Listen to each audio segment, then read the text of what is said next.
Saudara, pemerasan oknum polisi di Semarang dan AKBP Bintoro CS di Jakarta Selatan menambah daftar panjang tindak kriminal yang dilakukan oleh anggota Polri. Apakah ini artinya slogan Polri presisi yang diharapkan hadir untuk mengayomi masyarakat hanya sekedar kata-kata? Apa yang salah sehingga polisi yang tak lain aparat penegak hukum justru melanggar hukum? Kita bahas soal ini bersama sejumlah narasumber. Ada penasihat ahli Kapolri Irjen Purnawirawan Arianto Sutadi. Selamat pagi Pak Arianto. Selamat pagi Pak Mario. Terima kasih Pak sudah bergabung di Sapa Indonesia. Dan juga Ketua Indonesia Police Watch atau IPW Sugeng Teguh Santoso. Selamat pagi Mas Sugeng. Pagi Mas Mario. Terima kasih juga sudah bergabung di Sapa Indonesia pagi. Saya ke Pak Arianto duluan. Pak Arianto, historikal pemerasan remaja di Semarang beberapa waktu lalu. Pemerasan oleh AKBP Bintoro dalam sebulan ini menjadi perbincang hangat, dan sebelumnya ada juga pemerasan penonton DWP oleh 20 polisi. Ini sebenarnya polisi ada apa sebenarnya? Pada akhirnya ada dugaan pemerasan terhadap masyarakat. Ya, polisi ya seperti itu Pak Mario. Ada polisi yang bagus, ada yang polisi yang jelek gitu. Nah, Pak Kapolri sudah mencanangkan program presisi. Muluk-muluk sekali kan itu kan ya. Jadi mulai dari prediktif, responsif, transparansi dan berkeadilan. Ya. Itu sudah dicanangkan dan sudah berapa tahun ini sudah berjalan. Tetapi hasilnya juga tidak maksimal karena ada polisi yang bertugas dengan bagus. Setiap hari ada beritanya, keberhasilannya. Tetapi ada juga oknum-oknum yang masih terus saja menyeleweng dari dulu ya. Tidak kapok-kapok gitu melakukan tindakan yang tercela. Walaupun sudah di sini ketahuan, tapi yang di sana masih ada lagi yang ikut-ikutan seperti itu gitu. Itu gambaran kehidupan polisi yang sesungguhnya dari dulu sejak saya jadi polisi 50 tahun yang lalu ya seperti kayak gitu gitu. Jadi memang polisi itu disorot masyarakat banyak karena dia menangani semua kehidupan manusia ya. Dan kemudian apabila ada polisi yang rusak satu saja, maka pasti akan yang disasar adalah institusinya gitu. Ya, sementara kalau polisi berhasil jarang sekali mendapatkan apresiasi. Itu sudah risiko daripada tugas polisi gitu. Nah sekarang saya pikir ya tinggal ini pimpinan Kapolri sudah mencanangkan seperti itu, kenyataannya masih di lapangan dan beliau masih tahu oh berarti ini ada program yang belum jalan. Beliau sendiri sudah mengatakan kemarin bahwa dalam Rapim mengatakan bahwa ya memang banyak kesalahan anggota saya, maka beliau berkomit untuk yang satu menindak tegas anggotanya. Kemudian secara transparansi akan menyampaikan yang baik yang bagaimana, yang buruk bagaimana. Dan yang ketiga akan meningkatkan kualitas profesionalitas. Nah itu janji Pak Kapolri. Masalahnya kalau menurut hemat saya sekarang adalah apa yang dicayangkan oleh Pak Kapolri itu belum semuanya terimplementasi di kewilayahan maupun di bawahnya gitu Pak. Oke. Dan itu jadi kondisinya seperti itu. Jadi ini risiko daripada polisi dan harus benar-benar terus menghadapi. Oke, Pak Arianto, apakah dengan perkataan ada polisi baik dan polisi tidak baik ini kita melumrahkan saja bahwa ke depan memang akan ada dua persona yang seperti itu? Apa tidak bisa baik semuanya saja? Enggak, ya saya bukan pelumrah. Ya. Memang gejalanya kayak gitu Pak. Manusia di dunia kan ada yang baik ada yang buruk Pak. Ya. Kita itu kelihatannya tidak akan mungkin membuat baik semuanya itu Pak. 460.000 orang itu ya Pak ya. Itu pasti ada yang baik, ada setengah baik, ada yang tidak baik gitu. Itu risiko. Dan kemudian kepada yang baik mesti dikasihkan reward, kepada yang tidak baik mesti dikasihkan punishment gitu. Nah di sini saya ingin mengatakan bahwa kondisi yang demikian ini akan terus dihadapi oleh polisi dan kita harus tidak henti-hentinya untuk melawan supaya yang polisi yang buruk itu lama-lama menjadi sedikit gitu. Ya, dengan cara menghukum secara tegas, transparan kepada yang melanggar, sehingga yang lain tidak ikut-ikutan kan gitu. Kemudian memberikan reward kepada yang berprestasi sehingga dia tidak frustasi melihat saya udah kerja dengan baik, nggak diangkat-angkat lah sana yang tukang meres kok malah bisa cepat-cepat naik pangkat misalnya kayak gitu Pak. Maksud saya begitu, bukannya dilumrah dan kita menyerah nggak bisa memperbaiki itu tidak. 460.000 orang tidak sedikit Pak itu untuk memperbaiki orang seperti itu Pak. Oke, saya ke Pak Sugeng. Pak Sugeng, melihat ada beberapa kasus yang tadi saya bacakan. Ada AKBP Bintoro, ada dugaan pemerasan di Semarang. Pun juga beberapa waktu lalu konser DWP 20 polisi. Dari Anda melihat ini apakah memang bisa memberikan celah kepada oknum di kepolisian untuk memainkan kasus seperti ini? Oh, kalau oknum polisi main kasus itu sangat terbuka besar ya. Ya. Kalau mentalnya memang tukang peras ya, tapi kalau bukan mentalnya bukan tukang peras, diproses dengan baik. Karena tahapan dari proses penanganan perkara itu, bahkan mulai laporan sampai penyerahan tahap 2, itu saya menghitung bisa ada 6 potensi pelanggaran, ya, Ya. potensi main uang, ya, ada 6 tahapan tuh. Tahapan pertama waktu membuat laporan, ya, membuat laporan ada dipersulit, akhirnya minta tolong, ya. Kemudian tahapan kedua ketika mau naik sidik, ya, mau naik sidik. Itu juga ada tahapan kalau yang nakal itu kan ada gelar perkara tuh, dipersulit-persulit gitu ya. Tahapan sebelumnya bisa juga penghentian penyelidikan yang tidak ada upaya hukumnya ya. Itu sudah 3. Kemudian tahapan keempat, mau naik tersangka juga saling bermain. Bisa dipermainkan oleh penyidik. Ini ditetapkan tersangka atau tidak ya, pelapor dan terlapor bisa dimainkan. Kemudian ditahan atau dilepas penahanan itu juga ruang untuk bermain. Jadi ini soal mental ya. Pak Arianto sudah menurut saya sudah benar ya. Dari 50 tahun yang lalu terjadi, dunia ini kan isinya dikotomi hitam dan putih ya.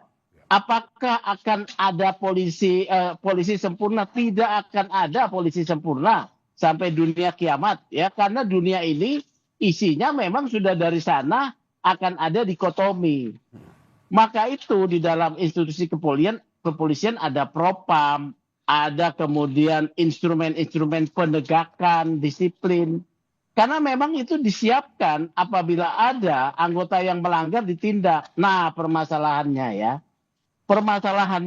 bagaimana kecepatan penindakan, Ya. apakah tegas ya.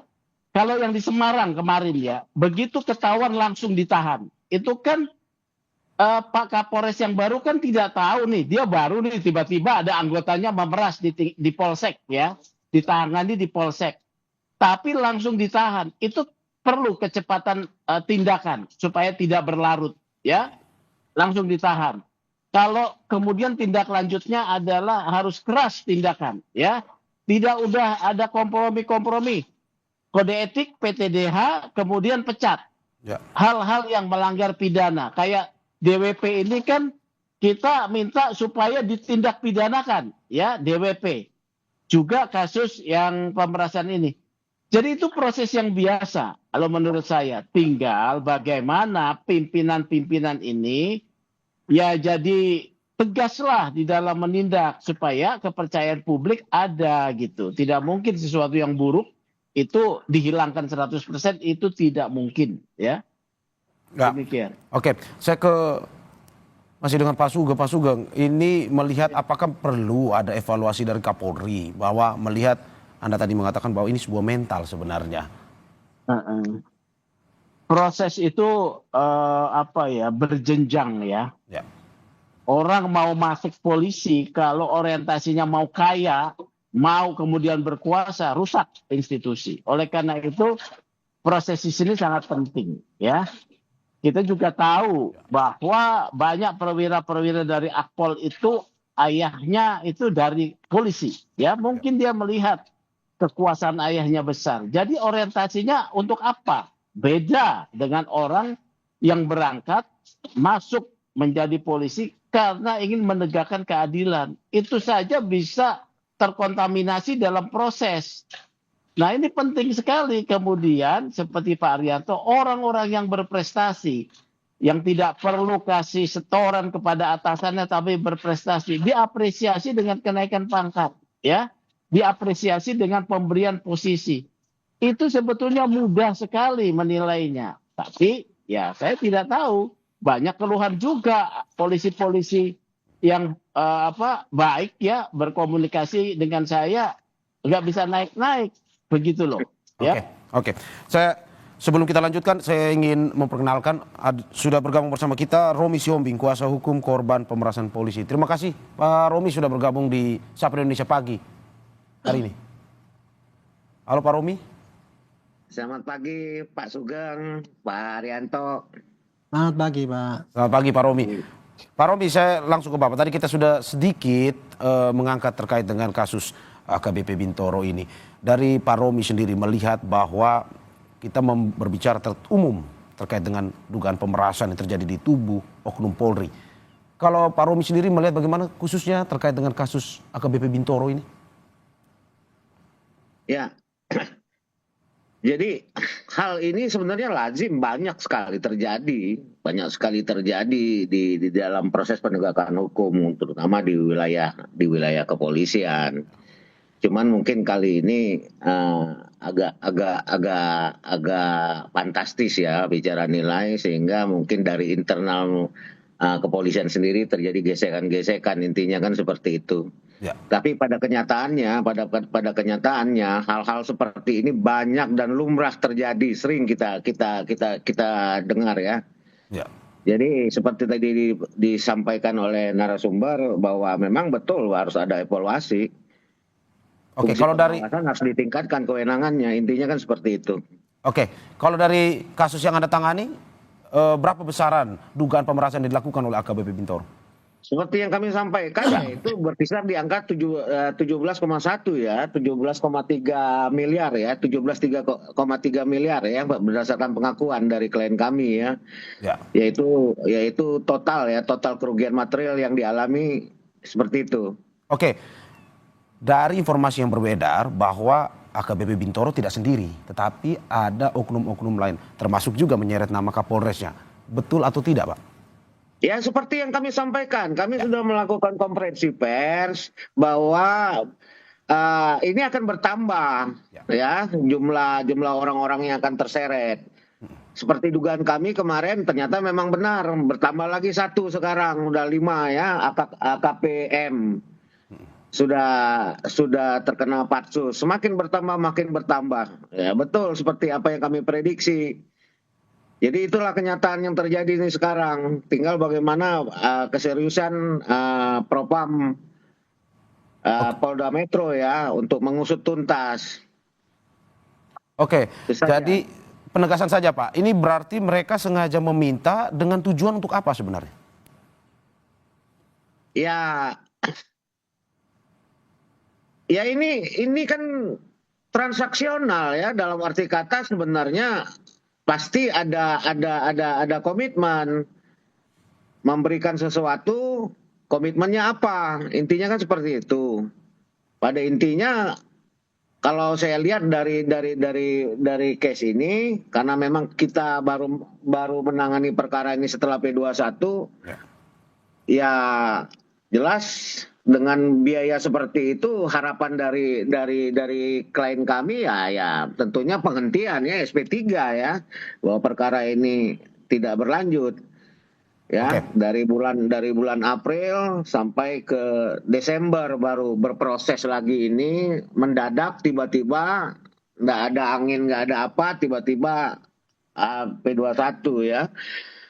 Kami coba komunikasikan juga dengan pihak korban apa semua, ternyata mereka juga tidak mendapatkan panggilan, tiba-tiba ini menjadi P21. Ini tanda tanya juga sebenarnya ya. Ya. Oke. Itu saja, Pak. Saya ke Pak Sugeng. Pak Sugeng, melihat ini ada belasan M dari hasil laporan ini.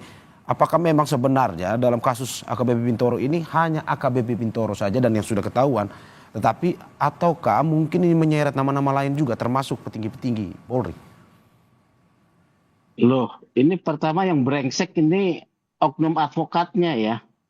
Ini brengsek nih oknum advokatnya ya. Polisi itu kalau dia tidak kenal ya dengan jaringan yang menangani perkara, dia tidak akan minta. Ya.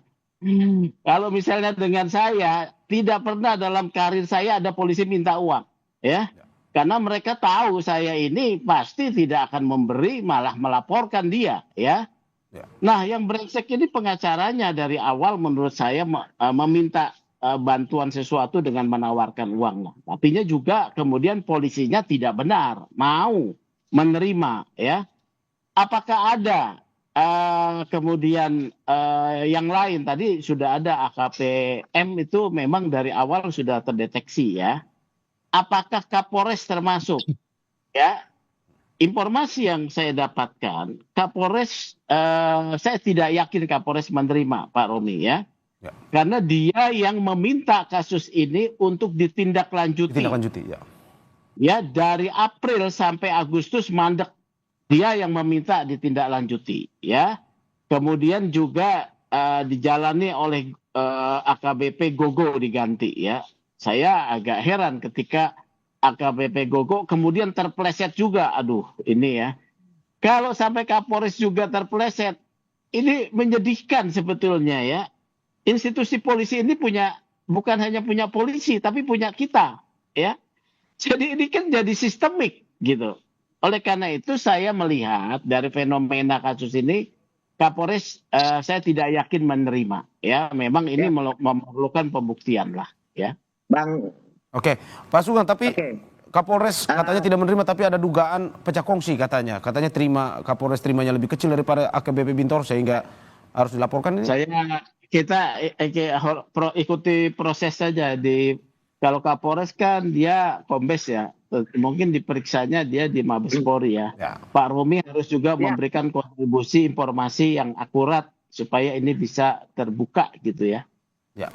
Oke. Bang Sugeng. Iya. Iya. Siap. Betul. Apa yang Abang sampaikan saya sepakat banget intinya begitu. Cuman saya mau katakan nih Bang, perlu juga kita analisa. Kenapa saya katakan demikian? Bahwa pada tanggal 15 Mei, ini kejadian tanggal 22 April, kemudian tanggal 15 Mei itu, tanggal 2 Mei-nya sudah dilakukan perdamaian, kedua-duanya di LP 1179 dan LP 1181, ya, kemudian sudah dikirimkan surat pencabutan laporan oleh masing-masing korban, baik LP 117 maupun LP 1181. Berarti bisa kita analisa, berarti Kapolres sudah tahu. Kemudian ada proses penangguhan. Berarti Kapolres tahu. Ya kan? Setidak-tidaknya bahwa sampai dengan berjalannya penangguhan sampai dengan ke bulan Desember, ini Kapolres tahu semua. Karena tidak mungkin penangguhan itu tanpa izin Kapolres. Dan tidak mungkin surat pencabutan laporan itu tidak sampai ke Kapolres. Nah, kemudian pada bulan Desember terjadi pertemuan di luar kantor polisi. Seorang Kapolres bertemu dengan seorang tersangka. Kemudian barulah kasus ini menjadi muncul. Nah, patut diduga begitu loh Bang. Patut diduga ada apa? Ya, Kapolres memberikan informasi kepada Propam Mabes lah. Kalau kan juga saya yakin, karena informasi beredar Propam Mabes ini memeriksa Kapolres, saya yakin. Ini masih dugaan dan ini saya perlu disidiki. Saya ke Pak Suryanto, Pak Arianto. Pak Arianto, ini terkait dengan kasus dugaan pemerasan ini, apakah ada hubungannya sebenarnya dengan tingkat kesejahteraan dari anggota polisi, terutama soal gajinya? Tapi sebelum menjawab, kita saksikan jeda berikut. Dan juga para narasumber saya, ada penasihat ahli Kapolri, Irjen Purnawirawan Arianto Sutadi, dan Ketua Indonesia Police Watch atau IPW Sugeng Teguh Santoso, serta Romi Siombing, kuasa hukum korban pemerasan polisi. Saya ke Pak Arianto. Pak Arianto, seperti yang sudah kita bahas sebelumnya, ini apakah tingkat terkait juga dengan tingkat kesejahteraan polisi ataupun juga ini khususnya ini gaji dari polisi yang kurang pada akhirnya melakukan tindakan-tindakan seperti ini? Ya, perilaku koruptif ya Pak yang dilakukan oleh polisi, yaitu menyimpang, suka meres, kemudian suka mencari-cari duit kemana sini, pungli dan sebagainya itu. Itu faktornya banyak Pak, tapi sering dikaitkan itu karena faktor penghasilannya kurang. Tapi kalau menurut pandangan saya, faktor yang banyak itu ya antara lain ya memang penghasilannya kurang. Tapi paling utama adalah biaya operasionalnya kurang. Tapi sampai sekarang katanya kan sudah dinaikkan gitu. Tapi yang paling utama lagi adalah mentalitas Pak. Mentalitas daripada seorang penegak hukum itu, karena itu ukuran daripada orang itu bekerja baik apa tidak gitu. Nah, sementara ukuran mentalitas ini kan harus dia dengan pengawasan yang tinggi gitu. Jadi di sini sekalipun taruhlah polisi itu nanti ya dinaikkan gajinya 5 kali lipat itu. Kalau sekali pungli dia bisa dari 1000 kali lipat di hasilnya itu. Jadi tetap aja akan menyeleweng walaupun dinaikkan penghasilannya. Sama juga dengan biaya operasionalnya itu. Walaupun dinaikkan masih tetap ya minta pada orang yang berperkara gitu. Tapi kalau mentalitasnya itu bagus ya Pak ya. Buktinya yang di lapangan masih banyak anggota yang berprestasi, bekerja dengan baik, bahkan dia bukan menegakkan hukum tapi membantu masyarakat membagi-bagi apa dan sebagainya. Itu kan bagus itu. Jadi menurut hemat saya yang paling perbaiki adalah ini bagaimana memperbaiki mentalitas gitu. Mentalitas polisi itu dulu waktu saya masih jadi polisi itu setiap minggu itu bahkan setiap hari itu diingatkan pada anggota yang di lapangan itu bagaimana sumpah kita Stri Brata Satya Prabu setia kepada Satya Prabu ya. Kemudian yang kedua negara yang utama jika jana anusasana. Itu nomor 1 adalah abdi utama dari masyarakat, penegak hukum, dan kemudian penjaga Kamtipmas. Setiap hari itu diumumkan Pak, bahkan dulu ya, setiap minggu itu diumumkan siapa yang baik minggu ini, siapa yang melanggar disiplin, itu di dalam apel-apel itu diumumkan. Itu salah satu kontrol supaya mentalitas itu terjaga dengan baik gitu. Dan kemudian yang kedua pengawasan harus kuat, ada pelanggaran sekecil pun harus ditindak sesuai dengan besarnya pelanggaran itu, supaya yang lain juga berusaha untuk mencari kebaikan gitu, berprestasi. Ini saya menghargai Pak Kapolri ya. Ada Hugeng Award dikumandangkan. Cuman sayangnya Hugeng Award itu nasional sekali, kemudian yang diangkat cuman satu-satu. Kalau menurut hemat saya Hugeng Award itu bisa diterapkan di setiap polsek setiap bulan, kemudian Polres naik 3 bulan, Polda 6 bulan yang menilai masyarakat. Jadi gitu ada kompetisi yang bagus gitu pada orang-orang itu, dan kemudian ada contoh kalau berprestasi itu adalah dihargai, kalau yang salah itu ditindak gitu. Jadi masalah moralitas ini memang sangat penting sekali ya Pak ya, yang sampai sekarang kelihatannya ini kurang begitu terkendalikan gitu oleh dari institusi Polri ini. Oke, Gitu. saya ke Pak Sugeng. Pak Sugeng, mental, kalau kita berbicara mental, ini pribadi atau sistem sebenarnya? Itu tuh sistem nilai. Ya, mentalitas, moralitas itu sistem nilai. Ya, karena ini sistem nilai sesuatu yang dianut. Nah, dalam hal menganut, meyakini itu baik dan benar untuk dilakukan, yang sangat mendasar adalah keteladanan. Ini saya garis bawahi ya, keteladanan. Kalau ada ya orang di mana diangkat orang-orang yang tidak punya prestasi ya, kemudian hanya mengandalkan kedekatan itu diangkat, itu di bawah menjadi dia hopeless ya, spiritnya juga turun. Yang kedua, keteladanan pimpinan ya, kalau memang dia tidak anti melakukan pelanggaran atau suap, tunjukkan gitu ya. Ini soal keteladanan, sistem nilai. Oke, Sistem berarti Anda nilai mau yang bilang dibangun. walaupun pribadinya baik, kalau sistemnya tidak mendukung ya tetap saja akan terjadi Kalau terus. pribadi sudah dibentuk baik ya, orang itu akan bertahan kalau pribadinya ya, pendidikan dari rumah. Tadi kan saya singgung ya, ketika dia masuk Akpol, bapaknya itu sudah jenderal misalnya. Bapaknya dia lihat punya kuasa, bapaknya punya kekayaan. Apa yang terlintas dalam pikirannya? Ya, dia ingin sama seperti bapaknya. Oleh karena itu menurut saya ya, pendidikan Akpol ini betul-betul diberikan kepada masyarakat umum, jangan dari keluarganya jenderal-jenderal polisi. Dibatasi gitu loh ya. Kuota-kuota khusus itu dikurangi gitu ya.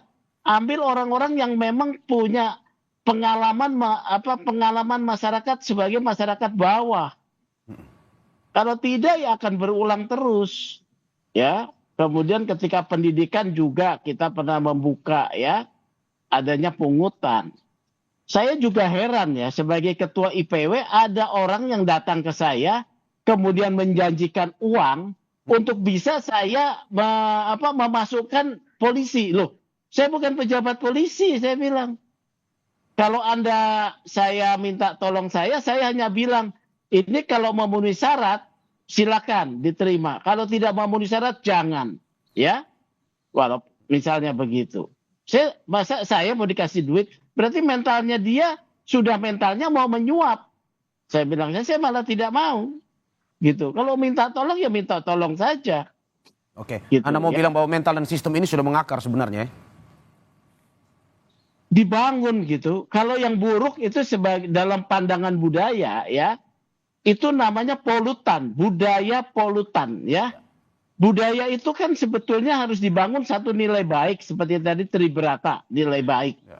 Tapi kemudian kalau yang menjadi tumbuh adalah budaya polutannya, ini yang berbahaya. Ya, budaya polutan itu hanya bisa disingkatkan oleh pimpinan, ya. Pimpinan yang punya kewenangan membersihkan polusi-polusi dari yang merusak nilai-nilai yang baik Tribrata tadi yang disampaikan oleh Pak Arianto, ya. Keteladanan di sini dan ketegasan bersikap. Ya. Oke. Saya ke Pak Romi. Pak Romi, bagaimana Anda melihat evaluasi sehingga tidak jatuh lagi atau tidak muncul lagi korban-korban seperti klien Anda? Ya, saya pikir memang harus ada ini ya, perbaikan secara menyeluruh ya. Tadi seperti disampaikan bahwa memang ini sudah sistem. Bagaimana prestasi seorang polisi itu dalam arti kata dia akan berhasil ketika bisa menyenangkan pimpinan. Ketika dia bisa menyenangkan pimpinan, makanya prestasinya akan naik. Intinya kan seperti itu yang membudaya. Itu yang membudaya sekarang pada prakteknya ada di lapangan. Sehingga memang perlu ada perombakan total ya. Seperti tadi disampaikan juga bahwa selain perombakan total dilakukan pengawasan ya, pengawasan yang mungkin yang dilibatkan yang dari eksternal ya. Kalau pengawasan hanya dari internal lingkup polisi juga ya saya pikir ya begitu-begitu saja karena mereka juga sudah tercipta sistem seperti itu. Makanya kalau memang untuk mengantisipasi mungkin bisa juga dilakukan pengawasan oleh institusi eksternal, ya mungkin bisa aja kita tingkatkan ini. Contohnya IPW ini menjadi fungsi pengawasan di tingkat daerah dan lain-lain kan bisa saja. Yang lebih bersifat independen dan tidak punya kepentingan. Itu kalau saran saya. Oke. Pak Arianto, saya melihat bagaimana tindak lanjut dari Kapolri terkait dengan ini. Terutama bagian reformasi di dalam tubuh Polri sendiri. Terus juga bagaimana melihat mental sistem yang memang sudah keluar jalur ini kembali diperbaiki oleh Kapolri. Perhatiannya seperti apa dari Kapolri? Saya udah melihat Pak Kapolri itu niatnya baik ya dulu sejak diangkat dia beliau pakai presisi gitu kan ya. Itu suatu yang idealis bagus itu Pak. Dan dalam tahun pertama kedua itu ada kelihatan lah itu semangat untuk menerapkan programnya. Karena banyak itu Pak programnya ada 100 lebih waktu itu.